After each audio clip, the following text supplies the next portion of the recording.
This is TWiT.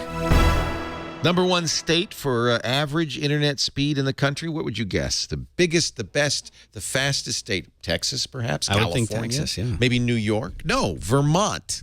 Yes, I'm a Vermonter, so I'm very proud of that. Vermont to be proud of. didn't have AT&T until last year. Really? But you've got the fastest internet. I don't understand it. Then New Hampshire. Then Delaware. It's all East Coast. District of Columbia. Where are you from, ma'am? East Coast. Michigan. Not on the list. Utah, Massachusetts, Virginia, Maryland, New Jersey, and Connecticut to round out the top 10. All Vermont of them also has the best maple syrup in the country, too. Well, in the country, okay. It's the sweetest. It's the sweetest. Vermont? Yeah, there's actually a law stating the minimum sugar content in Vermont is actually higher than that from Quebec and from elsewhere. Oh, okay. Too. I'm going to stop go. buying that damn Canadian stuff and start buying Vermont maple syrup. I always did get Vermont maple syrup, actually, because we lived in Rhode Island. You learned today, by the way. Yeah. We had a maple tree out front. We tapped it once. Didn't make good maple syrup, though.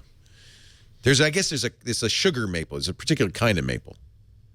Yeah, do you know about this, Tim, or am I just looking at you for no reason? I know all about it. You can get syrup from all sorts of maples, and even you can make it from pine trees too. But maples have the highest sugar content within their sap, so you need the least sap to actually do it. I think it's 30 gallons from a sugar maple, and from other maples it's closer to 50 or 60 gallons per gallon of maple syrup that you actually get out. So you have to. It's like a 30-to-1 ratio. You boil it down. You boil it. Is that what you do? You boil it down. Yeah, you boil it for days and days and days and days and days. And have you done steam this? Rising. I have done this. Yes, I'm a Vermonter. Everyone's done this. It's pretty much part of your education. Do you like go out in the backyard and go, I'd tap that tree?